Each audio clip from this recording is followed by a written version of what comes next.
Hello बच्चों, चलिए प्रश्न को पढ़ते हैं और समझते हैं। रोले के प्रमेय के प्रयोग से वक्र y बराबर x की घात 2 जहां x बिलोंग्स टू -1, 1 पर उस बिंदु के निर्देशांक ज्ञात कीजिए जहां पर वक्र की स्पर्श रेखा x अक्ष के समांतर है। तो हम इस प्रश्न को हल करते हैं। हल करने से पहले प्रश्न में हम मुख्य अवधारणा लिख लेते हैं। तो प्रश्न की मुख्य अवधारणा मुख्य अवधारणा में हम रोले प्रमेय को समझेंगे और उसके प्रतिबंधों को भी लिखेंगे। तो यहां पर मैं कोई फलन लेता हूं। जो फलन होगा मेरा y बराबर एफ एक्स, यह मैंने कोई फलन ले लिया और यह फलन अंतराल a कॉमा b में परिभाषित है। यहाँ मैंने संवृत अंतराल लिया है, तो यह कोई फलन हमने मान लिया है।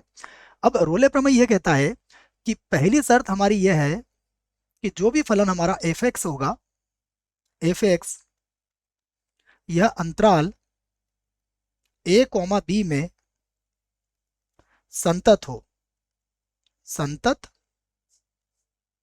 हो। यह रोले प्रमेय की पहली शर्त है। दूसरी शर्त भी लिख लेते हैं इसकी कि जो एफ एक्स होगा वह विवृत अंतराल a कॉमा b में अवकलनीय हो।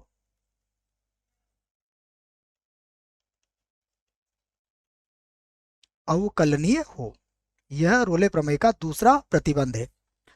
इसका एक और प्रतिबंध है, वो भी हम लिख लेते हैं। इसका जो तीसरा प्रतिबंध है वह होगा कि एफ ए बराबर होना चाहिए एफ बी के। यदि कोई फलन इन तीनों प्रतिबंधों को संतुष्ट करता है तब तब कम से कम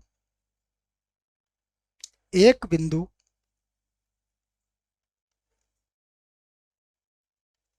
सी, और सी कैसे मिलेगा हमें? हमें सी मिलेगा विवृत अंतराल a कॉमा बी में अवश्य विद्यमान होगा, अवश्य विद्यमान होगा।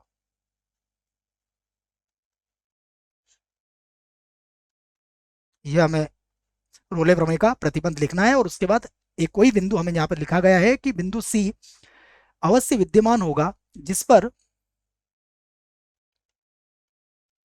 पर खींची गई स्पर्श रेखा, जिस पर खींची गई स्पर्श रेखा एक्स अक्ष के समांतर होगी, एक्स अक्ष के समांतर होगी।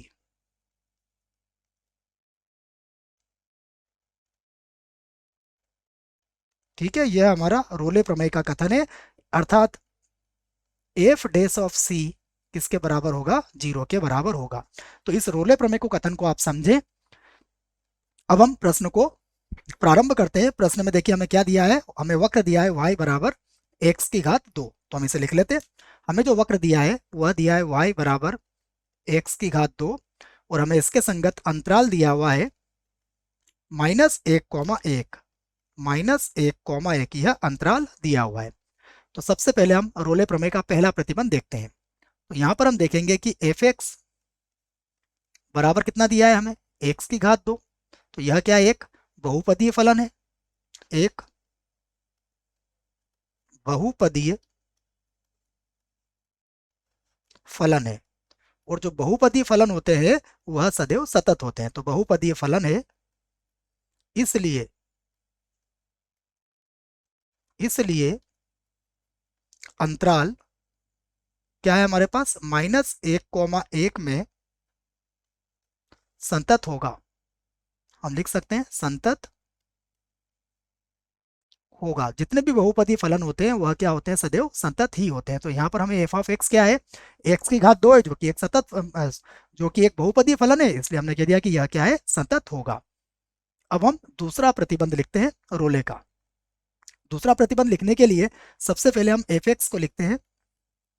एफ एक्स हमारे पास है एक्स की घात 2। अब हम इसका अवकलन करेंगे तो हमें मिलेगा एफ डैश एक्स बराबर कितना हो जाएगा 2x। तो यह भी क्या है, एक बहुपदी फलन है जो कि एक रेखा का रेखा को व्यक्त करता है। तो यहाँ पर भी क्या कहेंगे, यह भी क्या है, एक बहुपदीय फलन है, बहुपदीय फलन है। और यदि ये बहुपदी फलन है अर्थात ये क्या होगा, एफ डैश ऑफ एक्स सतत होगा। इस आधार पर हम कहेंगे कि एफ एक्स क्या होगा, अवकलनीय होगा। तो हम यहां से कह सकते हैं अतः एफ एक्स अंतराल जो विवृत लिखेंगे हम -1, 1 में अवकलनीय होगा, अवकलनीय होगा। देखो अवकलनीय भी हो गया हमारे पास। अब तीसरा प्रतिबंध देख लेते हैं रोले प्रमेय का। तीसरे प्रतिबंध के लिए हम लोग सबसे पहले निकालेंगे एफ ए का मान कितना है हमारे पास, -1 है। तो यहाँ पर होगा -1। तो ये हो जाएगा -1 की घात 2, अर्थात कितना आ जाएगा, 1 आ जाएगा। फिर हम निकालेंगे एफ ऑफ बी। बी का मान कितना है हमारे पास, +1 है। तो ये हो जाएगा +1 की घात 2, अर्थात कितना आ जाएगा, 1। तो यहाँ पर हम कह सकते हैं कि यहाँ यहाँ एफ ए किसके बराबर हुआ, एफ बी के। अर्थात रोले प्रमेय के तीनों प्रतिबंध यहाँ पर संतुष्ट हो चुके हैं। अब हम कह सकते हैं रोले प्रमेय से। तो अब रोले प्रमेय से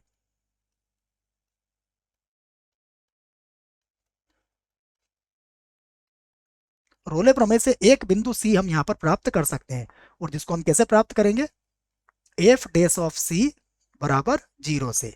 अब यहाँ देखिए हमने एफ डैश ऑफ एक्स का मान पहले से ज्ञात कर रखा है, कितना आया था, 2x। तो यहाँ पर ये किसके बराबर हो जाएगा, 2c के बराबर हो जाएगा, अर्थात बराबर 0। तो c का मान कितना आ जाएगा हमारे पास, c का मान हमारे पास आ जाएगा 0।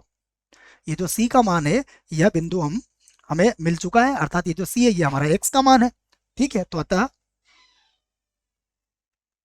देखिए अब ये जो c का मान है इसको हम कहाँ रख लेंगे, वक्र क्या है हमारे पास वक्र है y। देखो वक्र क्या दिया था, हम लिख लेते हैं y बराबर x की घात 2। ठीक है, और यहाँ पर ये भी लिख देना आप कि यहाँ पर जो c है, जो c बराबर 0 हमें प्राप्त हुआ है, तो हम ये कह सकते हैं कि जो 0 होता है वह किसके मध्य मिलेगा हमें, -1, 1 के मध्य मिलेगा। तो यहाँ पर रोले प्रमेय सत्यापित होती है। इस बात को लिखने के बाद हम बिंदु प्राप्त लिखते हैं तो ज़्यादा अच्छा रहेगा। हम यहाँ पर कह सकते हैं कि रोले प्रमेय सत्यापित होती है। तो अतः रोले प्रमेय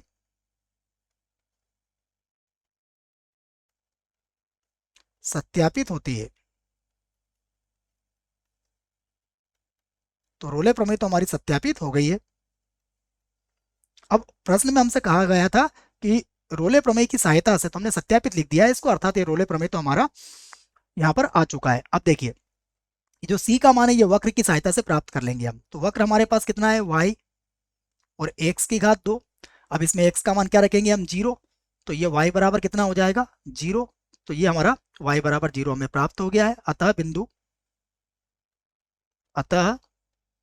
बिंदु देखिए x का मान, c मतलब x का मान है, ठीक है ना, ये तो x का मान 0, y का मान भी 0 पर स्पर्श रेखा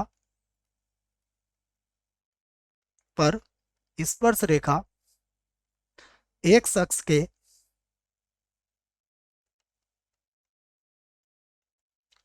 अक्ष के समांतर होगी। यही पूछा गया था, समांतर होगी। ठीक है बच्चों, यहाँ पर जो हमने लिखा है रोले प्रमेय सत्यापित होता है, अगर आप इसको नहीं लिखते हैं बच्चों तो भी कोई परेशानी नहीं है, क्योंकि हमसे प्रश्न में रोले प्रमेय का सत्यापन नहीं पूछा गया था। ठीक है बच्चों, तो यदि आपने ऐसा नहीं लिखा है तो भी कोई दिक्कत नहीं है। ठीक है बच्चों, आशा करता हूँ आपको इस प्रश्न का उत्तर समझ में आया होगा। धन्यवाद।